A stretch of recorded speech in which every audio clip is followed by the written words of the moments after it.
serving the Republic of the Philippines for more than 75 years. Ito po ang Presidential Broadcast Service. Ang Pilipinas ngayon. Narito na ang pinakamainit na mga balita na nakalap sa bawat sulok ng bansa. Ihahatid sa bawat Pilipino saan man kayo sa mundo. Ang Pilipinas ngayon. Pakinggan ang bawat kaganapan sa bawat lalawigan. Ito ang Pilipinas ngayon.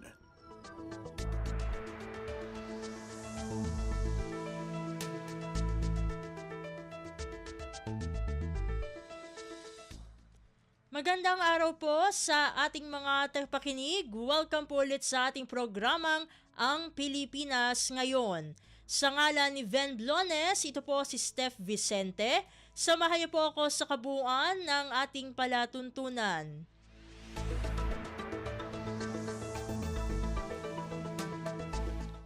Tulad ng dati, mapakikinggan po ang ulat ng ating mga kapatid na himpilan. Sa probinsya, ang ating mga segmentong balitang negosyo at kalakalan, balitang sports at balitang artista, maging ang ilan sa mga pangunahing balita mula dito sa ating bansa.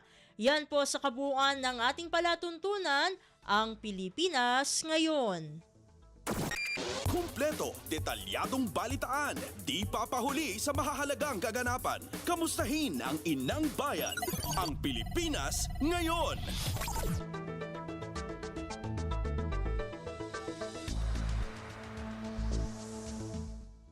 Sa mahahalagang balita, pinangunahan ni Pangulong Ferdinand R. Marcos Jr. ang inaugurasyon ng Kabaruan Solar-Powered Pump Irrigation Project o SPIP sa bayan ng Quirino, Isabela ngayong Lunes, Hunyo 10. Sa pamagitan ng inisyatibo ng National Irrigation Administration Magat River Integrated Irrigation System o NIA Maris, layo ng SPIP na ma-maximize ang paggamit ng water resources habang nakapagbibigay ng sustainable at cost-efficient irrigation services sa mga magsasaka sa probinsya. Ang SPIP ay binubuo ng isang pumping station na mayroong 1,056 solar panels na mayroon namang estimated wattage output na mahigit 739,000 watts. Atin ang pakinggan ang kabuang mensahe ni Pangulong Ferdinand R. Marcos Jr. sa naturang kaganapan. Lubos akong natutuwa na makabalik dito sa Isabela kahit na hindi pa ako nakapunta dito sa Kabarwan. Etong first time ko rito, ngunit nakabalik na ako ng Isabel. Alam niyo, hindi ko kailangan masyadong bumisita sa Isabela. Lagi akong kinukulit ng governor ninyo. Lagi akong pinupuntahan yan.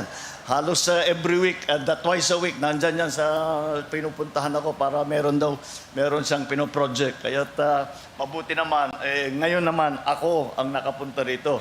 At nakakatuwa naman, at makapigay tayo ng bagong lakas ng pag-asa at ginhawa sa ating mga masisipag at mga manlalong nga dito sa probinsya ng Isabela. Talaga dapat sadyang napakalaki ng ating tulong para dito ay makamit natin ang mithiin na makapaghatid ng sapat na pagkain sa ating kababayan. Ito po ay isang bahagi lamang sa ating ibinubuo na pagpaganda ng proyektong ginagawa para pagandahin ang sektor ng agrikultura.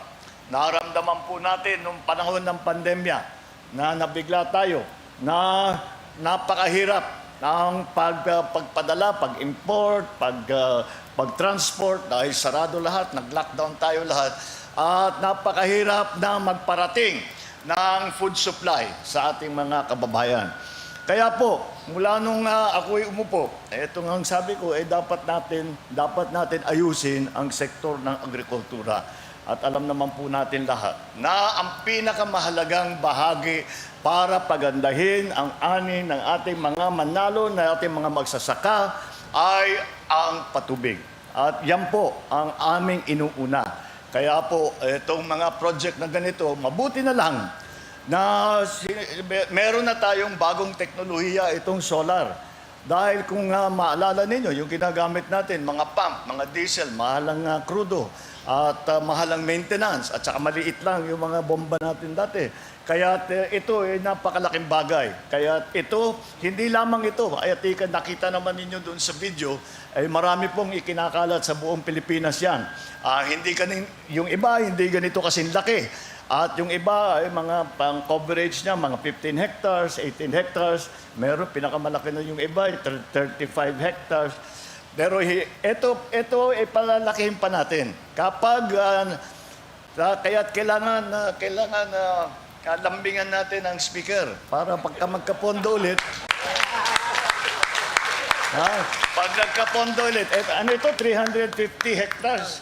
Gagawin natin 700 hectares, dodoblehin natin ito. Para lahat nito dito sa baba ay magkaroon na ng patubig at kahit na umabot na makarating na naman ang El Nino, bumalik ang katuyot na magtagtuyot, ay meron din tayong maasahan ng water supply, hindi lamang para sa irrigation, kung hindi pati na para sa water supply ng ating mga consumer. Dahil pagka hindi kailangan lahat ng tubig dito, ay ang proposal nga ng inyong gobernador ay gagawin po natin ay baka pwede natin kumuha para sa ating mga household supply ng tubig. At ito po, meron pang dagdag na advantage itong solar. Dahil may panahon na hindi kailangan gamitin lahat ng power ng solar. May sobrang production ng kuryente ito. Kaya ito pwedeng ibalik sa grid, pwedeng ibenta, maaaring pagbili ngayon. Ang sobra, pagka may solar plant ka, may power plant ka, at hindi nyo ginagamit lahat ng power, ay dadalhin nyo, lalagay natin sa grid, meron tayong may additional na kita. Sa katunayan, ang Isabela, ang pinakamalaking ambag sa produksyon ng mais at pumapangalawa naman sa produksyon ng palay sa buong bansa. Pag naipatuloy natin itong ating mga project, baka bumalik na naman ang Isabela sa number 1.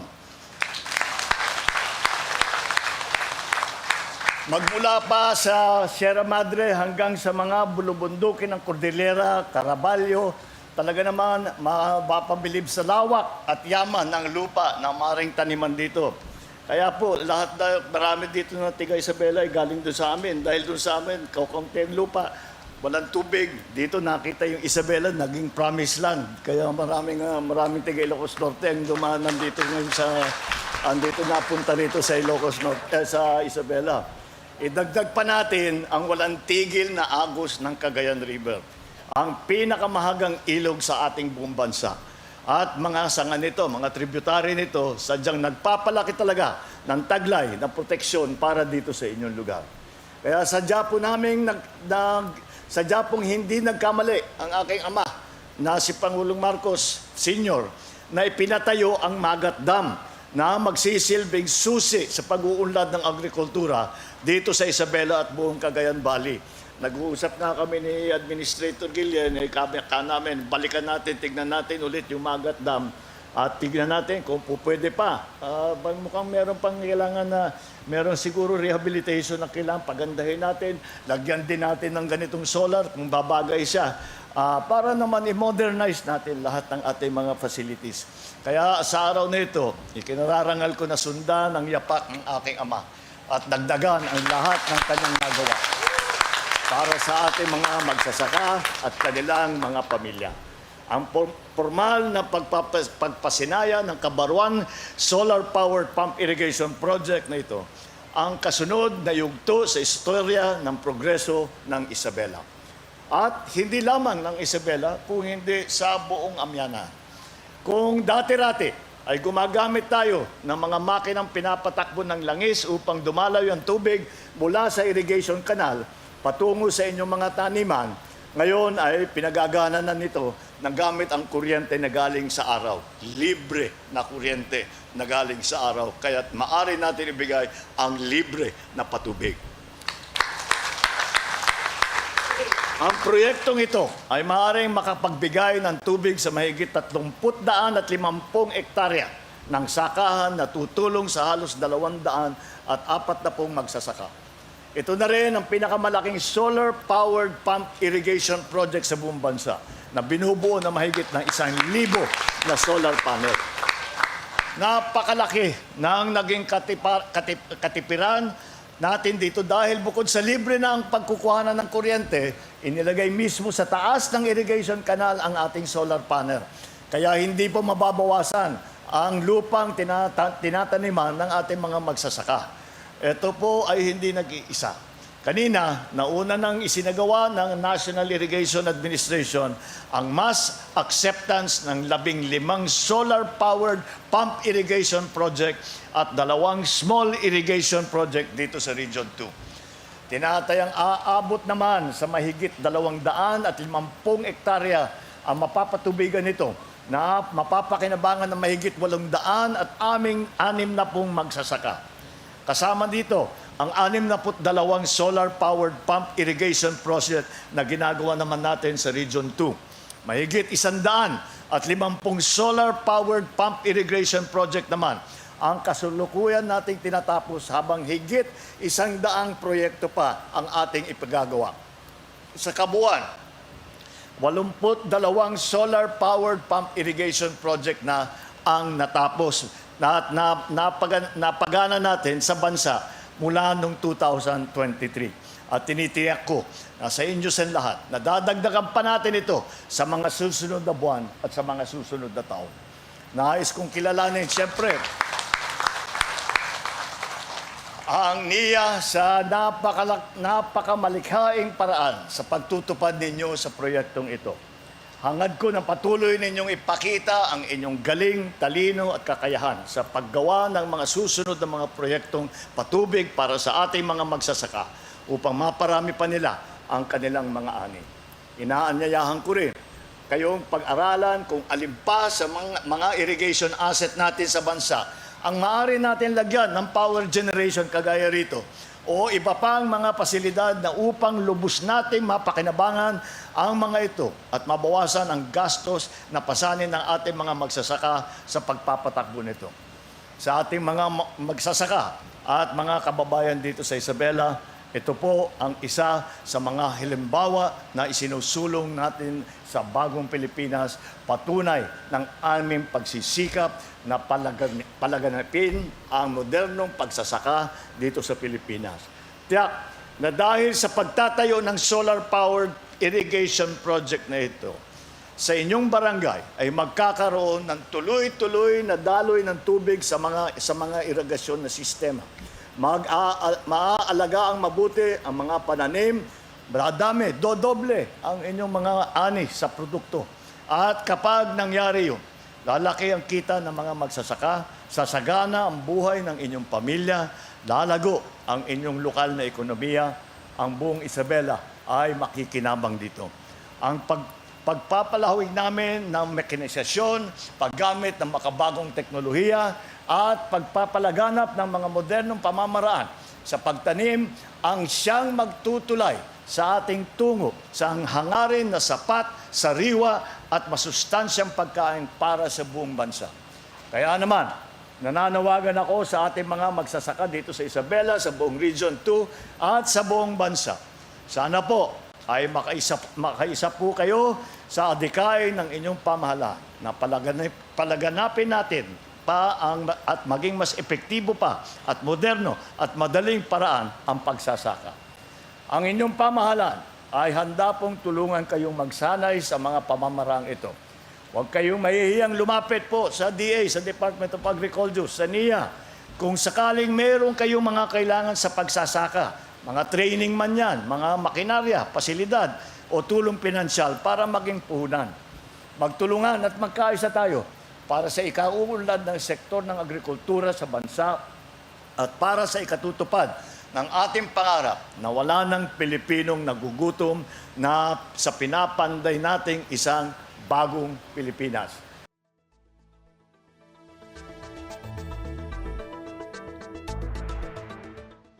Si Pangulong Ferdinand R. Marcos Jr.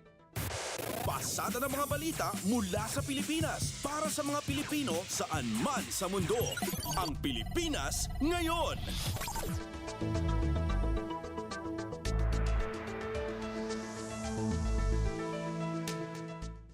Samantala, inatasan ng Malacanang ang lahat ng ahensya ng gobyerno kabilang ang government-owned and controlled corporations o GOCCs at educational institutions na isama sa lingguhang flag ceremony ang Bagong Pilipinas Hymn and Pledge. Ayon sa Malacanang, layunin nito na itanim ang mga prinsipyo ng Bagong Pilipinas sa mga kawani ng gobyerno. Inilunsad ang Bagong Pilipinas bilang pagkakakilanlan sa pamamahala at liderato ng Administrasyong Marcos. Binubuo ang Bagong Pilipinas ng maprinsipyo, mapagkakatiwalaan at maasahang gobyerno na pinalalakas ng nagkakaisang lipunan. Kumpleto, detalyadong balitaan, di papahuli sa mahahalagang kaganapan. Kamustahin ang inang bayan, ang Pilipinas ngayon.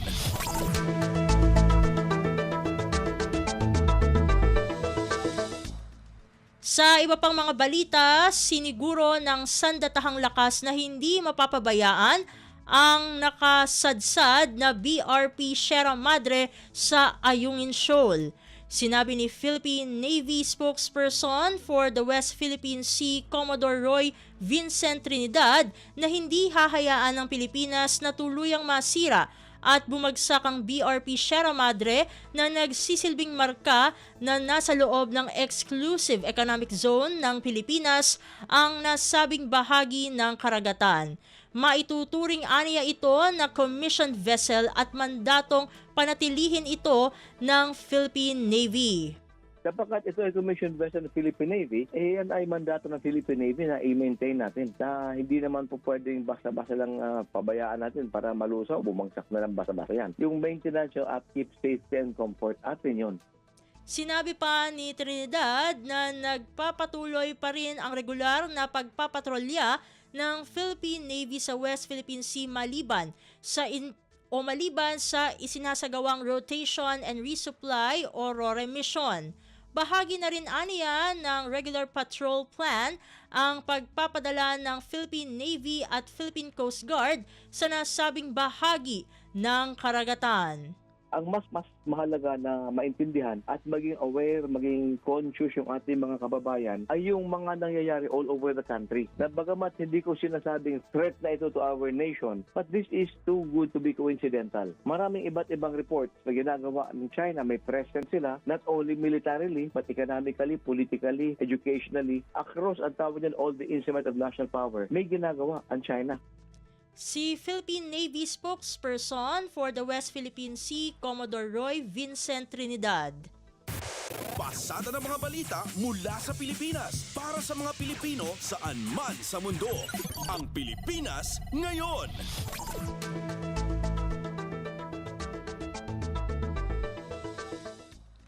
Sa kaugnay na balita, hindi kailangan ng Pilipinas na humingi ng permiso sa China para lamang makapasok sa Ayungin Shoal sa West Philippine Sea o WPS.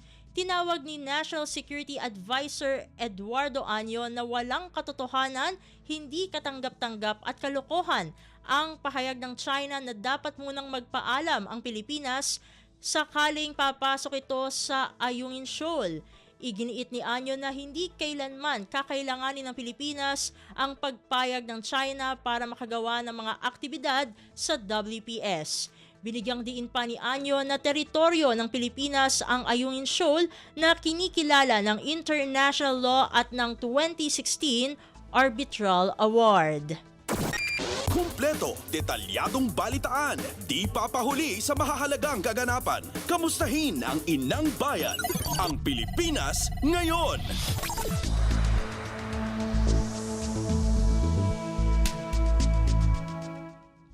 Samantala, hindi makatao at barbariko ang ginagawang pagkuha ng Chinese Coast Guard sa mga pagkain at supply na gamot para sa mga sundalong Pilipino sa BRP Sierra Madre. Ito ang pahayag ni National Security Advisor Eduardo Año sa ulat ng Philippine Coast Guard na hinarang at nagsagawa ng harassment ang CCG sa isang medical evacuation sa West Philippine Sea. Sa kabila nito, sinabi ni Año na nananatiling bukas ang Pilipinas para sa dialogo at mapayapang negosasyon upang maresolba ang sigalot sa South China Sea. Gayunpaman, dapat aniyang nakabase ang dialogo sa mutual respect at pagsunod sa international law. Pasada ng mga balita mula sa Pilipinas para sa mga Pilipino saan man sa mundo. Ang Pilipinas ngayon.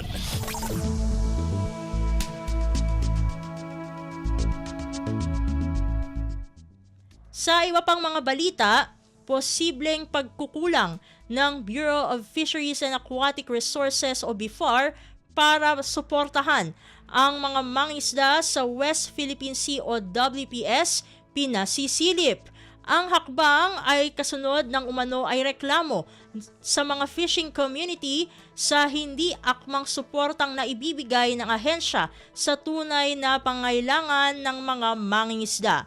Ang detalye ng balitang ito mula kay Kathleen Forbes. Nanawagan si Zambales 1st District Representative J. Kong Hoon para sa isang congressional inquiry ukol sa umano'y pagkukulang ng Bureau of Fisheries and Aquatic Resources na makapagbigay ng angkop na bangka at suporta sa mga mangingisda sa West Philippine Sea. Kasunod dito ng mga reklamo sa mga fishing community dahil sa hindi akma ang suportang ibinibigay ng ahensya sa tunay na pangangailangan ng mga mangingisda. Anya mahalaga na masilip ito, lalo na bilang paghahanda sa nalalapit na deliberasyon ng 2025 national budget. Mahalaga kasi anya na tunay na mapakikinabangan ng mga mangingisda ang pondong inilalaan ng Kongreso sa BIFAR. Binigyan din ng mambabatas na dapat ay bumaba at makinig ang BIFAR sa mga fishing community upang marinig at makita ang tunay na pangangailangan ng mga mangingisda. Batay sa datos ng ahensya, tinataya na sa 385,300 na mangingisda ang namamalakaya sa West Philippine Sea. Ang kabuang huli dito ay katumbas ng 6 hanggang 7% ng kabuang fisheries sector ng bansa. Ito si Kathleen Forbes para sa Radyo Pilipinas. Kumpleto, detalyadong balitaan, di papahuli sa mahahalagang kaganapan. Kamustahin ang inang bayan, ang Pilipinas ngayon.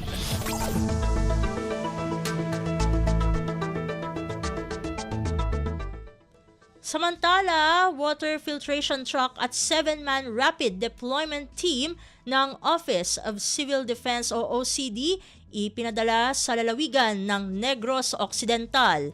Sa datos ng OCD, aabot sa 1,177 pamilya sa Western Visayas at 83 pamilya sa Central Visayas ang nananatili pa sa iba't ibang evacuation centers. Ang detalye ng balitang ito mula kay J. Mark Dagala. Inaasahan darating ngayong araw ang ipinadalang water filtration truck kasama ang 7-man na rapid deployment team ng Office of Civil Defense sa Negros Occidental. Ito ay bilang pagpapakita ng suporta ng pamahalaan sa nagpapatuloy na disaster response operations, partikular na sa mga apektado ng pagkalburuto ng Bulkang Kanlaon. Ayon kay OCD Administrator Undersecretary Ariel Nepomuceno, noong Sabado pa tumulak ang mga naturang team sa Negros Occidental na siya maghatid naman ng malinis sa tubig matapos makontamina ang supply doon dahil sa ashfall. Partikular anyang sasadyain ng ipinadalang team anya ay ang mga residenteng apektado sa La Carlota at La Castellana kung saan ang water filtration truck ay kaya makapagbigay ng aabot sa 50,000 litro na malinis sa tubig kada araw. Batay naman sa pinakahuling datos ng OCD, aabot sa 1,177 pamilya sa Western Visayas habang 83 pamilya naman sa Central Visayas ang nananatili pa rin sa iba't ibang evacuation centers. J. Mark Dagala, Radyo Pilipinas. Pasada ng mga balita mula sa Pilipinas para sa mga Pilipino saan man sa mundo. Ang Pilipinas ngayon.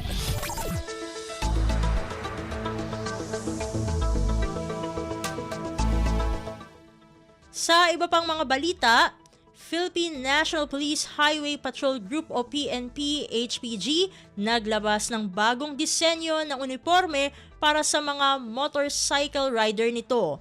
Ang bagong uniforme ay ipinalabas upang madaling matukoy ang mga sangkot sa iligal na pagiging escort sa mga VIP. Ang detalye ng balitang ito mula kay Leo Sarne. Naglabas ng bagong disenyo ng uniforme ang PNP Highway Patrol Group o HPG para sa kanilang mga motorcycle rider upang madaling matukoy ang mga sangkot sa iligal na pag-escort ng mga VIP. Ayon kay HPG Director Police Brigadier General J. Kumikad, ang naturang hakbang ang tugon ng kanilang tanggapan sa utos ni PNP Chief Police General Romel Francisco Marbil na striktong ipagbawal ang illegal escorting ng mga tauhan nito. Sa bagong Visibility Enhancer Vest ng HPG, nakalagay na sa likod nito ang motorcycle number na gamit ng HPG rider upang madaling matukoy ang pagkakakilanlan nito. Ito rin ang magsisilbing palatandaan para makilala ang mga lehitimong tauhan ng HPG at mga nagpapanggap lang. Una na ring ipinagutos ng PNP Chief ang striktong accounting ng mga pulis at sasakyan ng PNP para masiguro na hindi sangkot sa moonlighting activity ang mga ito. Mula sa PNP, ito si Leo Sarne para sa Radyo Pilipinas. Kumpleto, detalyadong balitaan, di papahuli sa mahahalagang kaganapan. Kamustahin ang inang bayan, ang Pilipinas ngayon.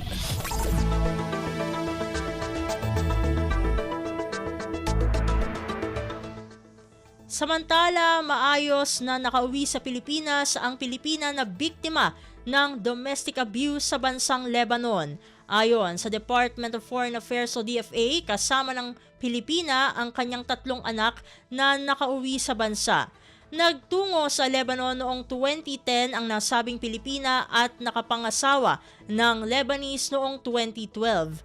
Ayon sa DFA, humingi ng tulong ang Pilipinas sa embahada upang makauwi sa Pilipinas nang makaranas ng pang-aabusong pisikal at banta sa kanyang buhay matapos mawalan ng trabaho ang kanyang asawa noong pandemya. Nananatili pa rin nakataas sa Alert Level 3 o Voluntary Repatriation para sa mga Pilipinong nasa Lebanon.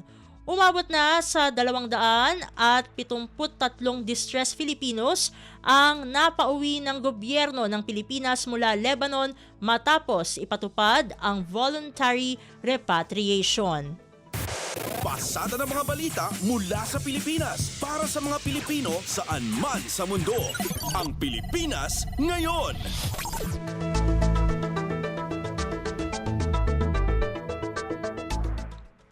At iyan ang mga maiinit na balita para sa araw na ito. Samantala, ating antabayanan ang mga ulat mula sa ating mga kapatid na himpilan sa probinsya para sa Regional News. Balita mula sa lalawigan sa bawat rehiyon ng ating bayan. Dito sa Ang Pilipinas Ngayon.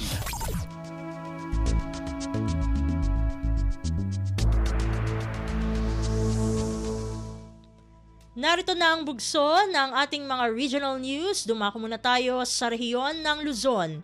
800 sako ng basura na kolekta sa Clean Up Drive sa Region 2 ngayong Environment Month. Narito ang buong balita na ihahatid sa atin ni April Racho mula sa Tuguegarao.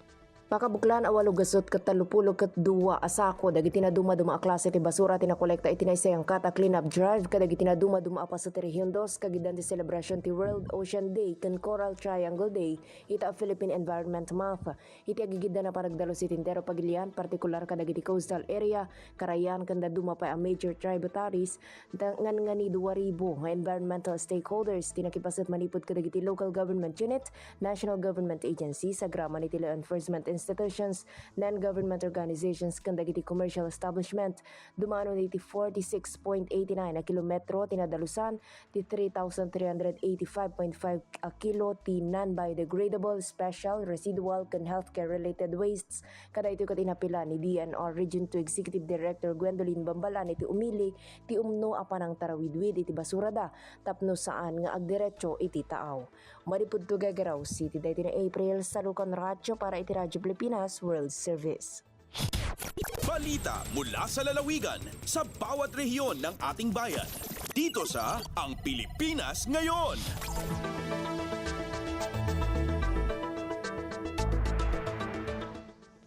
Inyong napakinggan ang ulat ni April Racho mula sa Tuguegarao.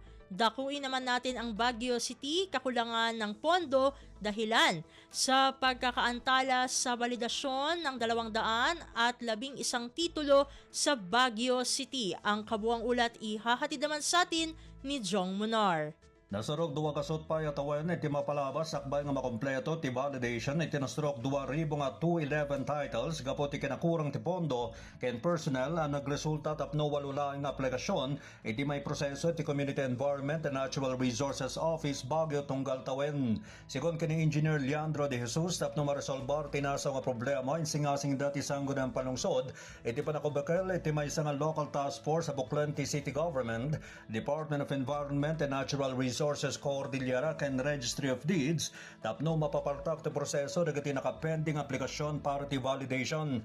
May basar ti datos ti DNR CAR mapatapata nga inang maribo nga derivative titles ang nakapila ti aplikasyon da para ti validation. Manipot tinasa nga bilang 2,219 iti agtaltalenaed nga santay nga na-validate.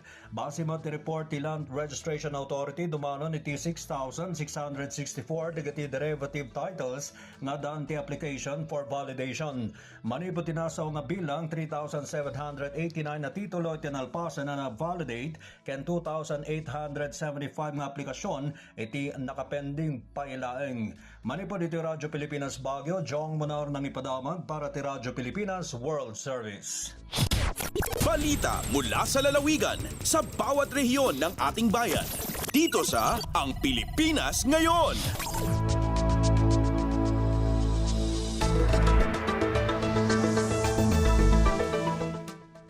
Inyong napakinggan ang ulat ni Jong Monar mula sa Baguio City. Pumunta naman tayo sa Virac. Konstruksyon ng bagong paliparan sa Masbate ipinanukala ng Department of Transportation. Ang detalye ng balita ihahatid sa atin ni John Tatad. Susulong kan Department of Transportation o DOTR ang pagsagibok ang bagong airport sa probinsya kan Masbate, susog ki Civil Aviation Authority of the Philippines o CAAP Bicol Area Manager Cynthia Tumanot. Sa pigkonduser na kapihan sa bagong Pilipinas ka nakalista si Mana, tiglahad ni Tumanot ang manungod sa New Masbate Airport Development Plan kung saan inisyal na na-identifikar na lugar na paglalaagan kaini, iyo ang barangay Asid sa syudad kan Masbate. Segun kitumanot, pig-alokaran ininin 156 na hektarya ng daga para sa passenger building, administration building, car park, control tower asin iba pa. Dagdag pa niya, nakapalaog sa nasabing panukala ang pagkakaigwa nin 2,100 meters by 45 meters runway kaini na kayang mag-akomodar nin Airbus 320. Objeto kan panukala na ini na makapaghatod nin marahay na nabigasyon, magkaigwa nin sustainabling pagpaunlad sa aerodrome asin mga serbisyo tanganing masyertoan kaligtasan sa paagi kan na implementasyon kan mga sistema sa tabang kan makabagong teknolohiya. Hali digdi sa Radyo Pilipinas Virac, ini si John Tatad para sa Radyo Pilipinas World Service. Balita mula sa lalawigan sa bawat rehiyon ng ating bayan.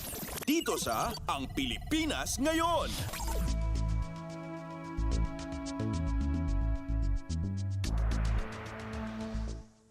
Inyong napakinggan ang ulat ni John Tatad mula sa Virac. Dumako naman tayo sa rehiyon ng Kabisayaan. Isa sa 3 infected barangay sa bayan ng Dawi sa Bohol, ASF-free na. Pakinggan ang kabuang ulat na ihahatid sa atin ni Jessa Agua Ilanan mula sa Cebu. Hingpit nang gideklara nga ASF-free ang barangay Dao lungsod sa Dawi sakop sa lalawigan sa Bohol. Human wa na mikatap ang African swine fever gikan sa apektado mga barangay. Kini gianunsyo ni Bohol Provincial Veterinarian Dr. Stella Marie Lapis, human migawas ang resulta sa labing uhing laboratory test gikan sa sample nga gikuha sa OPV o gisumiter sa Bureau of Animal Industry sa Department of Agriculture pinaagi sa Regional Animal Disease Diagnostic Laboratories. Usa ang barangay Dao kauban ang Mariveles ug Mayakabak sa mga nakumpirmar niadtong buwan sa Abril nga nagpositibo sa ASF nga mitakboy sa mga buhing baboy sa mga backyard hog growers sa lungsod. Tungod kay usa pa lamang sa 3 ka mga barangay ang nadeklarar nga ASF-free, gitambagan ni Lapis ang mga hog growers sa Mayakabak ug Mariveles nga huwaton nga madeklarar usab ang ilang barangay sa di pahingpit nga mobalik sa pagbuhi sa baboy. Nunod sa maong panghitabo, ipanghatag ni atong Hunyo 7 ang ayuda gikan sa gobyerno ngadto sa mga apektado mga nagbuhi og baboy. Ipanguluhan ni Acting Governor Junicio Victor Balite ang distribusyon sa 266,000 pesos nga indemnification funds nga naglangkob sa 5,000 pesos matag large pig, 3,000 pesos nga sa nalutas nga baboy ug 1,000 pesos sa mga baktil. Duna sa dadawat 10,000 pesos pinaagi sa AIX nga programa sa DSWD ang matag hog grower. Gikan sa RP1 Cebu sa Agua Ilanan para sa Radyo Pilipinas World Service. Balita mula sa lalawigan sa bawat rehiyon ng ating bayan. Dito sa Ang Pilipinas Ngayon.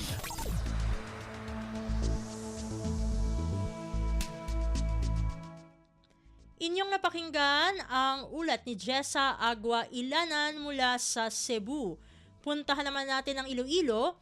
Iloilo Airport magdadagdag ng chiller para sa air conditioning system ng paliparan ayon sa Civil Aviation Authority of the Philippines. Narito si Janelle Baclay para sa detalye ng balita. Nagpatigayo na sa inspeksyon ng mga technical engineers gikan sa Pungsod, Japan sa Iloilo Airport bilang pagpanghanda sa installation sang dugang chiller sa air conditioning system sang paluparan. Karon nga tuig yara sa tatlo ka mga chiller ang igadugang sa sulod sang Iloilo Airport. Suno kay Civil Aviation Authority of the Philippines 6 Manager Engineer Eusebio Monserrate Jr. agud mas mangin mabugnaw kag komportable sa mas nagadamo nga pasahero. Yara sa 7 ka mga chiller ang target nga i-install sa paluparan kag ini ang ginsuguran sang nagdigad nga tuig 2023. Gikan sa Iloilo, Janelle Baclay para sa Radyo Pilipinas World Service. Balita mula sa lalawigan sa bawat rehiyon ng ating bayan. Dito sa Ang Pilipinas Ngayon.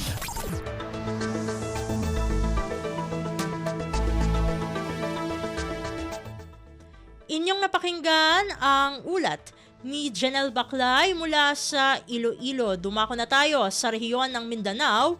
Davao City Muslim Affairs Office, binuo ng Davao City Government. Ang kabuang ulat ihahatid naman sa atin ni Maymay Benedicto mula sa Davao. Arong mas matutukan ang mga panginanglanon sa mga kaigsuunang Muslim din sa syudad sa Davao, gimugna sa lokal nga panggamhanan ang Davao City Muslim Affairs Office o DCMAO ubos sa Office of the City Mayor. Kinisubay sa Executive Order No. 19 Series of 2024, diin subay niini mahimo kining sumpay sa Barangay and Cultural Communities Affairs Division nga mao'y mulantaw sa adlaw-adlaw niini nga operasyon. Ang maong buhatan pagadumalahan sa mga deputy mayor sa nagkadaiyang mga Muslim tribes sa syudad nga gilangkuban sa Iranon, Kagan, Sama, Maguindanao, Maranao ug Tausug, kung diin sila ang maong manguna sa pagpatuman sa mga programag proyekto sa LGU, ingon man pagpromotar sa kaayuhan ug kalambuan sa mga Muslim communities. Ang DCMAO mauna usab ang manguna sa pagsiguro sa pagpreserba ug pagpalambo sa kultura, tradisyon, institusyon, ingon man kaayuhan sa mga Muslim residents sa syudad, subay sa rules and regulation ug sumbanan ubos sa National Commission on Muslim Filipinos. Ubos sa maong kamanduan, magmug na usab og dumalahan sa DCMAO ang Davao City Muslim Sectoral Council nga langkuban sa mga appointed sectoral representatives sa kabataan, council elders, kababaihan, Islamic religious representatives, pati gayon, special concerns for children, Muslim education ug balik Islam. Gikan sa Radyo Pilipinas Davao, Maymay Benedicto para sa Radyo Pilipinas World Service. Balita mula sa lalawigan sa bawat rehiyon ng ating bayan. Dito sa Ang Pilipinas Ngayon.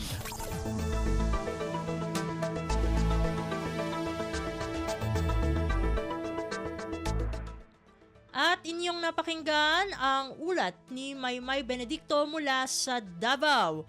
Dito na nagtatapos ang ating regional news. Narito naman ang ating segmentong Balitang Negosyo at Kalakalan na susundan ng segmentong Balitang Sports, parehas na ihahatid sa atin ng ating kasamang si Leo Magpayo. Lagay ng ekonomiya, kalakalan, negosyo at iba pa. Atin ang alamin dito sa Ang Pilipinas Ngayon. Magandang araw, narito na po ang Balitang Business. Hindi nakikitang kalugihan sa panig ng pamahalaan ang ginawang pag-aaproba sa Comprehensive Tariff Program 2024 to 2028 na pinagtibay kamakailan sa isinagawang National Economic and Development Authority o NEDA Board meeting sa pangunguna ni Pangulong Ferdinand R. Marcos Jr. Ayon kay NEDA Chief Arsenio Balisacan, hindi nila nakikitang loss o kawalan sa gobyerno ang panatiliing mababa ang buwis sa mga produktong pang-agrikultura. Sa halip, ani Balisacan, ay panghikayat pa ito upang sumigla at mas magkaroon ng economic activities na malalahukan ng mga nasa tinatawag na vulnerable groups. Mas makapag-generate anya ng dagdag kita sa gobyerno ang hakbang, gayong magiging abot kaya sa mga households ang mga pangunahing bilihin kasabay ng pagbalanse sa interes ng mamimili at mga local producers.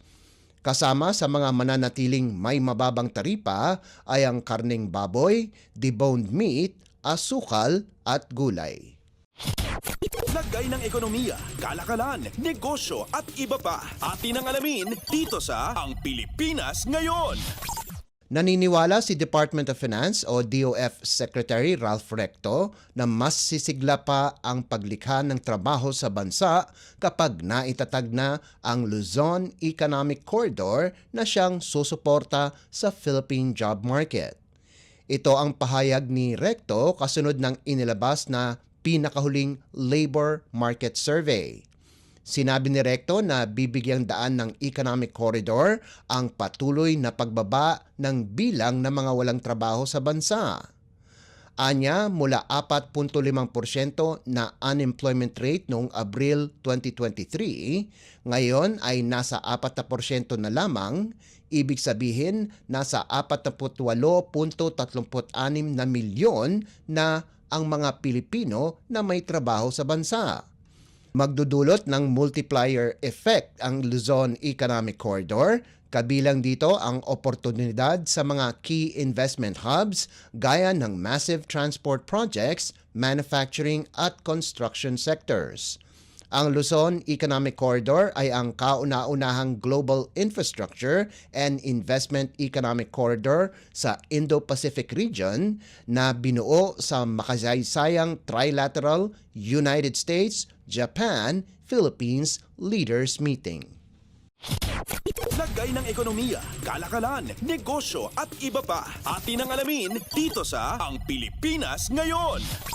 Nasa mahigit 36.8 bilyong piso ang naitala ng Philippine Economic Zone Authority o PEZA na halaga ng naaprobang investment ang pumasok na sa bansa sa unang 5 buwan ng 2024.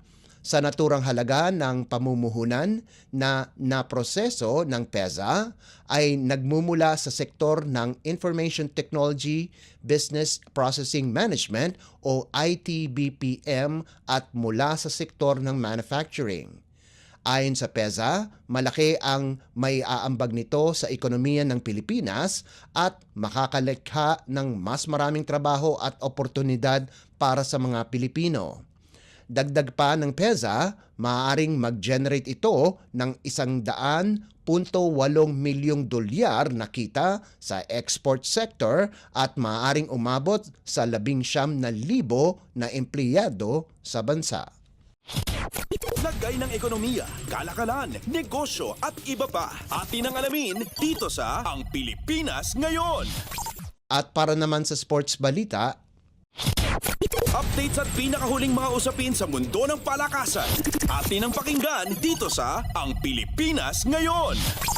bumalik ang kumpiyansa ng Meralco Bolts pagkatapos talunin ang San Miguel Beer 93-89 sa Game 3 ng 2024 PBA Philippine Cup Finals na ginanap sa Araneta Coliseum sa Quezon City.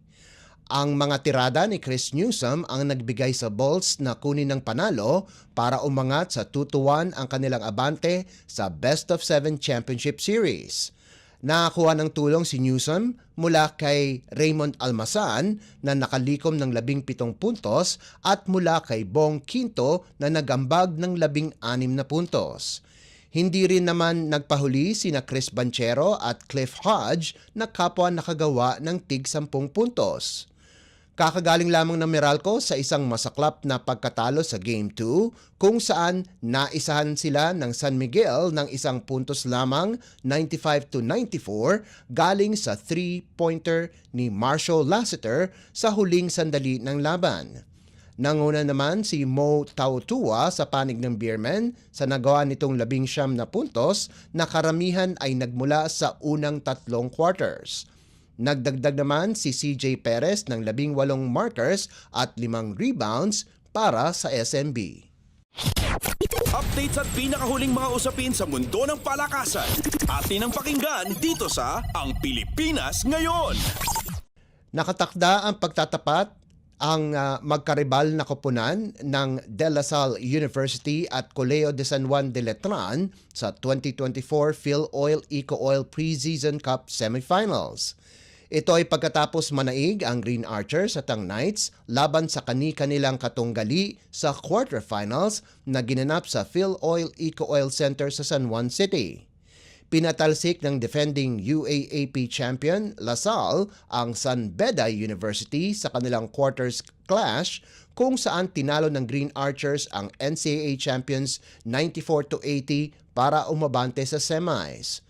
Nanguna para sa DLSU si UAAP Most Valuable Player Kevin Kiambao na nakagawa ng 15 puntos, 7 rebounds at 2 assists at hindi na kailangan ng 6'6" wingman na gumawa pa ng husto dahil sa laki ng abante ng koponan kung saan umabot pa ito ng 26 na puntos, 83-57 para pagsarhan ng pinto ang Red Lions sa third quarter pa lamang. Malaking tulong din ang naiambag ni rookie Dois Dungo kung saan nagtapos ito ng may 12 markers, 2 assists at 1 rebound habang sina Raven Cortez, Earl Abadam at CJ Austria ay nagtapos ng may 12, 11 at 10 puntos ayon sa pagkakasunod. Sa kabilang banda, nanguna para sa San Beda si Brian Sajonia na nakapagtala ng 15 puntos at sinundan siya ni NCAA Season 99 Finals Most Valuable Player James Payusing at Yuki Andrada ng may 10 puntos bawat isa. Samantala, ang Letran ang kaisa-isang koponan ng NCAA ang nakapasok sa semis pagkatapos nilang talunin ang University of the East 70-66. Una nang nakapasok sa semifinals ang University of the Philippines at ang Far Eastern University. Updates at pinakahuling mga usapin sa mundo ng palakasan. Atin ang pakinggan dito sa Ang Pilipinas Ngayon. Naging maganda ang panimula ng Alas Pilipinas Girls pagkatapos talunin ang Malaysia 25-20, 27-29, 25-22 at 25-18 para manatiling walang talo sa 22nd Princess Cup Southeast Asian Under-18 Women's Volleyball Championship na ginanap sa Nakhon Pathom Gymnasium sa Thailand. Sumandal ang Pilipinas kay Kimberly Rubin at Lian Penuliar kung saan sila ang gumawa sa mga krusyal na oras sa laban. Nanguna naman sina Penuliar, Hayla Adrao, Akela Bartolabak at Harleen Cerneche sa ika-4 na set kung saan mula sa manipis na abanting 17-15 ay tinapos nila ito sa 25-18. Nakuha ng Alas ang 2-0 record sa 6 na koponan na kompetisyon kung saan ang dalawang team na mangunguna sa single round robin ay maglalaban sa winner-take-all finals na nakatakda sa Hunyo 13. Makakatapat ng Pilipinas ang host Thailand itong Lunes. Napalanunan ni National Girls Volleyball Team Coach Taka Minowa ang kanyang dalawang unang laban pagkarang talunin ang Singapore 25-14, 25-6 at 25-12. Magpapartisipa din ang Japanese coach at Alas Girls sa Asian Women's Under-18 Volleyball Championship mula Hunyo 16 hanggang 23 na gaganapin muli sa Thailand. Updates at pinakahuling mga usapin sa mundo ng palakasan. Atin ang pakinggan dito sa Ang Pilipinas Ngayon. At yan ang pinakahuling balita sa larangan ng palakasan. Para sa Radyo Pilipinas World Service, ito po si Leo Magpayo. Magandang araw. Updates at pinakahuling mga usapin sa mundo ng palakasan. Atin ang pakinggan dito sa Ang Pilipinas Ngayon.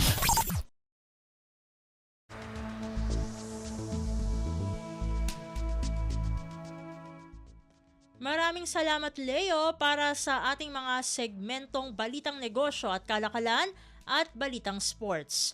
Para naman sa ating mga kachismis, narito na ang ating segmentong Balitang Artista kasama ang nag-iisang si Mama JT. Ang latest, ang hottest sa showbiz and entertainment. Heto na sa Ang Pilipinas Ngayon.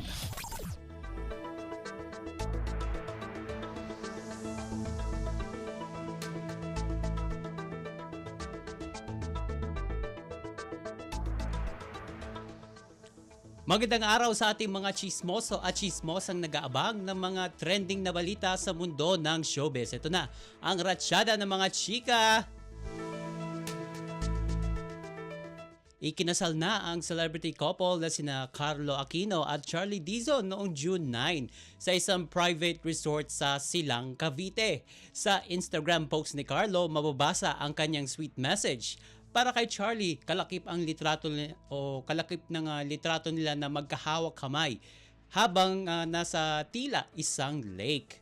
Napakasarap ng kanilang mga ngiti sa photo na may caption na quote-unquote, unti-unti natin gagapangin ang buhay ng nakatawa. At nag-reply naman ng I love you si Charlie sa post ni Carlo. At nagsilbi ding maid of honor sa wedding ni Charlie at Carlos si Sue Ramirez, habang sina Bel Mariano, Kyla Estrada at Adrian Lindayag ang mga bridesmaids. At dalawa naman sa mga naging groomsmen sa nasabing kasal ay sina Ketchup Eusebio at Ramon Bautista. At candle bearer naman si Loisa Andalio, habang si Elise Hosso naman ang na-assign bilang veil, at sa cord naman si Alexa Ilacad. Siyempre, hindi naman nagpahuli ang mga tumayong principal sponsor sa naganap na garden wedding ceremony. Ang ilan sa mga big bosses ng kanilang home network na ABS-CBN, maging ang ilang mga kilalang negosyante at mga politiko. And last week kasi kumalat ang nooy chika na sa June 9 daw magaganap ang wedding ni na Carlo at Charlie. At walang inilabas na kahit anong detalye ang magkarelasyon tungkol sa kanilang kasal, at lalong walang nabalitang nag-propose na ang aktor sa award-winning kapamilya actress. Pero ang isa sa mga senyales daw na posibleng totoo nga ang naging kasalan ay ang pagdating sa Pilipinas ng mga magulang ni Charlie na nakabase sa Amerika. Nang usisain ang aktres kung bakit umuwi sa Pilipinas ang kanyang parents, ang maikling sagot ni Charlie ay dahil gusto po nila. Yan ang kanyang sinabi. Ilang beses nang na-meet ni Carlo ang mga magulang ni Charlie sa Amerika, kaya posibleng doon naganap ang pamamanhikan at engagement. At congratulations kina Charlie at Carlo.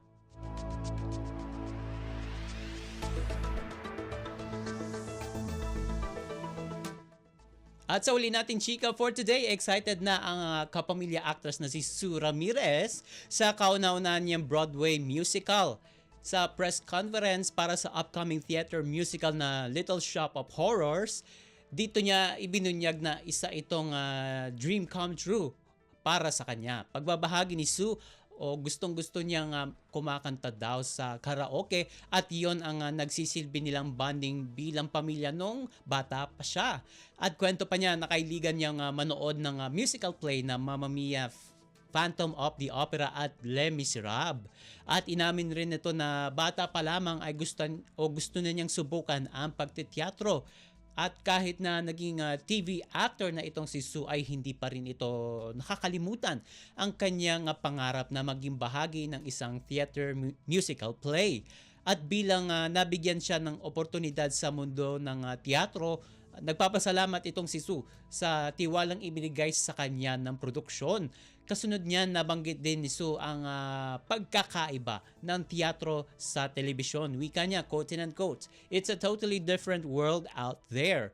What I like about doing theater is they encourage you to make mistakes. Unlike TV, it's fast-paced, so kailangan take one ka lang lagi. Doon mapuprove na magaling kang artista kapag take one ka lang palagi. Pero dito, pwede kang magkamali. Kapag nadapa ka, maraming tutulong sa iyong tumayo. Tapos, magbibigay sila sa iyo ng kung ano ang pwede mong gawin para mas maayos mo pa, para mas mapaganda pa yung performance mo." At dagdag pa ng aktres na si Sue Ramirez, quote and unquote, these people really inspires me. They've been so helpful. Yan ang kanyang kabuwang mensahe sa nasabing press conference. At star-studded ang Little Shop of Horrors dahil bukod kay Sue, tampok din dyan sina Karil, Noy Volante, Reb Atadero, Marcus Strom, David Ezra, Odi Hemora, OJ Mariano, Mikey Basquinas, Abi Sulit, Paula Pagyo, Julia Serad at marami pang iba. Ang show na yan ay bilang parte ng selebrasyon para sa ika-10 anibersaryo ng The Sandbox Collective.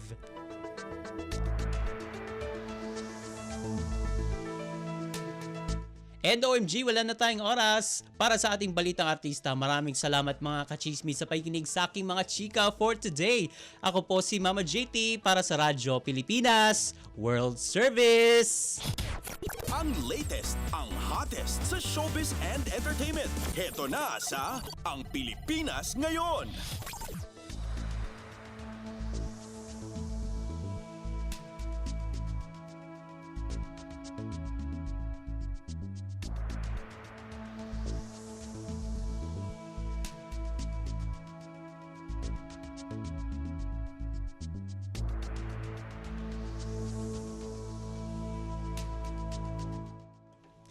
At yan ang naging kabuuan ng ating programa para sa araw na ito. Samantala, magpapasalamat muna tayo sa ating mga nakasama, sa ating transmitter site, sa Tinang, sa studio. Kasama natin sina Milo Jonella, Susan Aison at Anthony Pimentel. Pinasasalamatan din natin ang ating executive producer para sa araw na ito na si Jerome Toledo. Salamat din sa mga naghatid ng mga ulat mula sa Kamaynilaan at mga probinsya, pati na rin ang naghatid sa atin ng mga segmentong Balitang Negosyo at Kalakalan at Balitang Esports na si Leo Magpayo at ng segmentong Balitang Artista na si Mama JT. At syempre, maraming salamat sa ating station manager na si Mr. Ray Sampang. Maraming salamat po hanggang sa susunod na edisyon ng ating palatuntunan. Huwag kalimutang mag-like, mag-follow at mag-subscribe na sa mga social media account ng Radyo Pilipinas World Service upang maging laging updated sa mga mahalagang balita. Sa ngalan ni Ven Blones, ito po si Steph Vicente. Mabuhay po tayong mga Pilipino. At yan ang Pilipinas Ngayon. Muling samahan si Ven Blones sa parehong oras at alamin ang pinakahuling mga kaganapan at balita saan man kayo naroon. Ang Pilipinas Ngayon!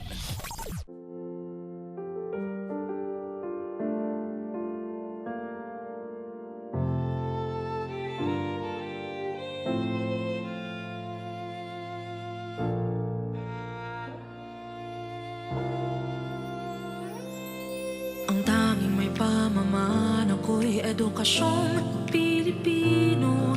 Tinuturong galing at talino para maabot ang pangarap mo. Ang tanging handog ko sa'yo'y edukasyong Pilipino. Diskarteng mula sa puso, mamamangha ang mundo. Matatag na mga guro, matatag sa mga pagsubok, matatag na mga mag-aaral, matatag na talino'y umiiral. Hinaharap ang hirap, walang takot sumugod, humahanap ng solusyon, ipaglaban ang edukasyon.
matapat ng pamamaraan, maunlad na kinabukasan.